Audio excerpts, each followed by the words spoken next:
Is your financial plan good enough? One of the things that I enjoy the most is talking with people about their investment philosophy. I like to know where their ideas come from and what is their outlook on the economy.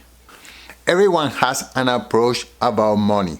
Some people believe that the government will take care of them and then they will rely on the Social Security and their pension plan.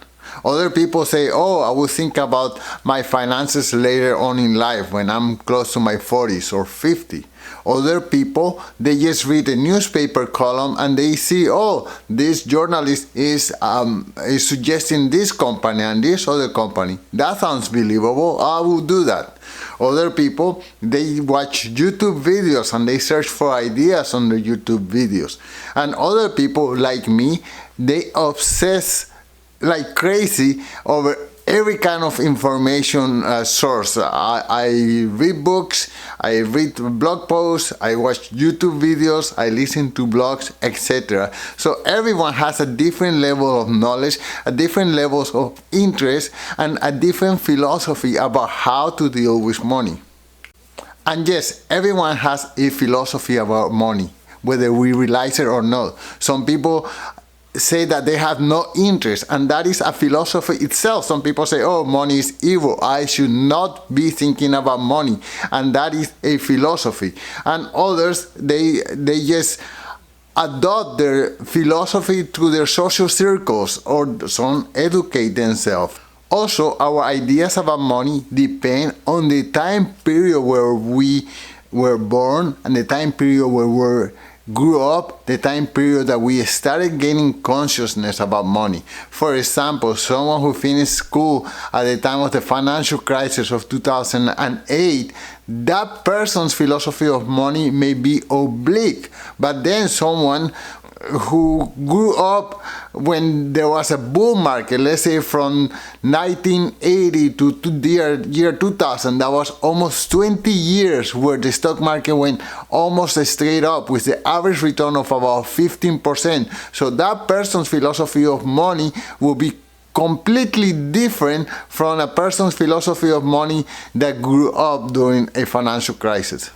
And then there are people who actually do study a little bit about the economy, about the market, but somehow they have certain inherent fear, because fear is something that is promoted through the media. So I have had this conversation many times when someone would have said, oh, the stock market is overvalued.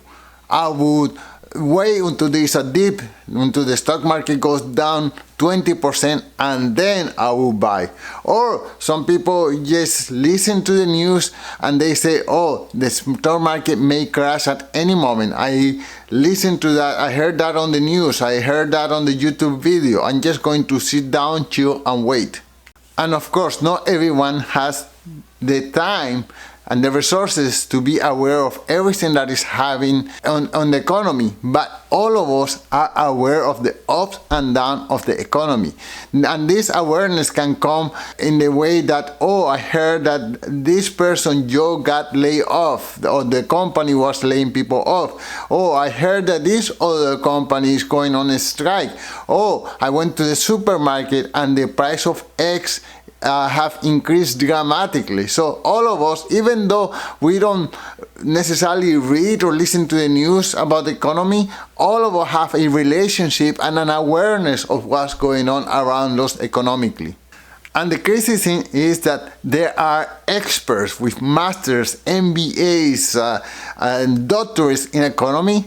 And what's funny is that many of these people don't have any bigger insight than the person asking for spare change in the corner. The person asking for spare change in the corner may be aware of the changing economic trends depending on the amount of change that he received in any particular day. If he says, oh, lately I haven't been receiving that much change, he may be thinking that the economy maybe is not doing that great. While other persons, an MBA in his high-rise building, is analyzing a whole bunch of data and may not even be that sure of the direction of the economy.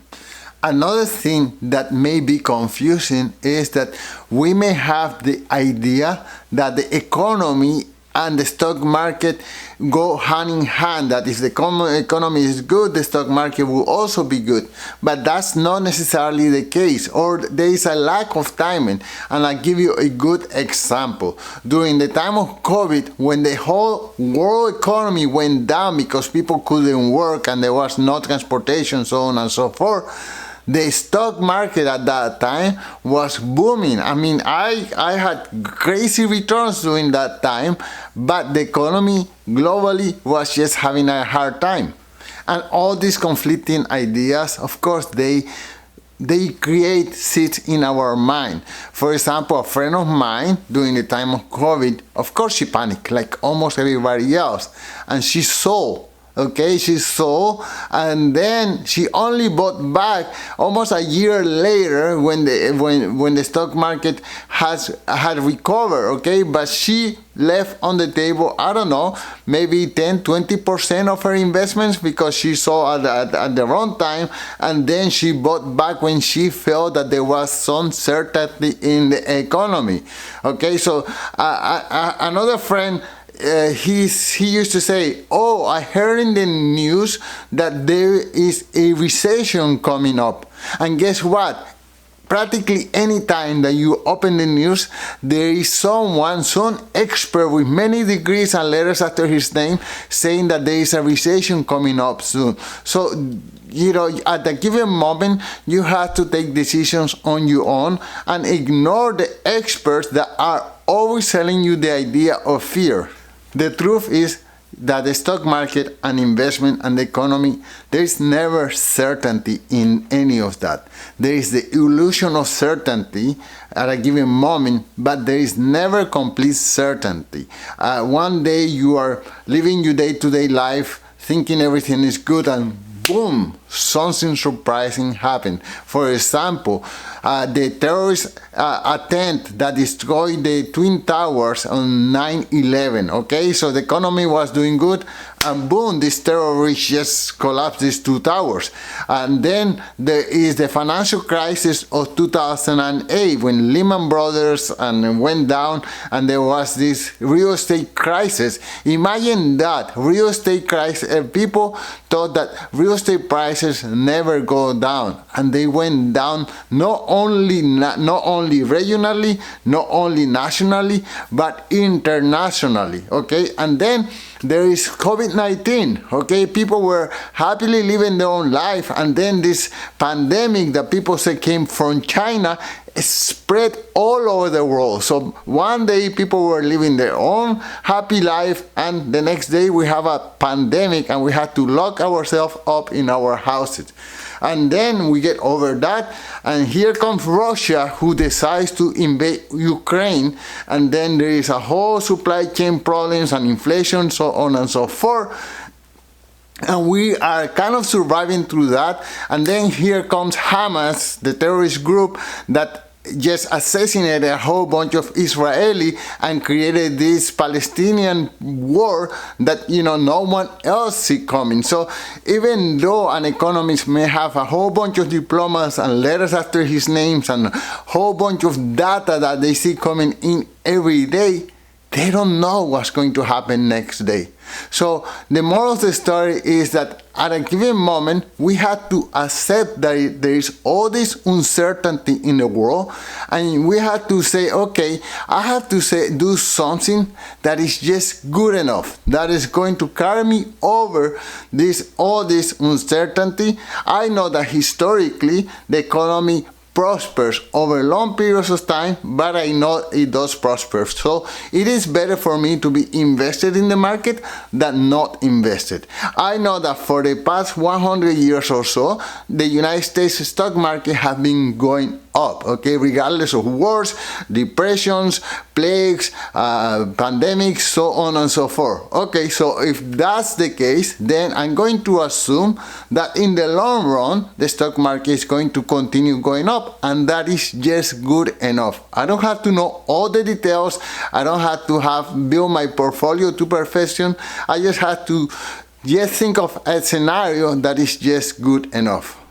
So what is good enough for most people? Well, the main thing that should be good enough for most people is to spend less than they earn. Okay, there has to be a gap between what people earn and what people spend, and that little gap is what you put in your bank account. It's what you consider to be your savings. Okay, what is good enough is to have some kind of investment, be part of an investment program where an investment institution take money from your bank account, your savings account, into this particular investment. It could be mutual funds. I recommend this to many people who are getting started. Okay, so I don't have a few $1,000s to invest. That's okay. You could tell your bank institution to just take, let's say, $100 every month or every week or whenever you're comfortable, and then put it into your investment account. And this is good enough for many people. For me, good enough means investing in broad-based index funds like the Standard & Poor's 500.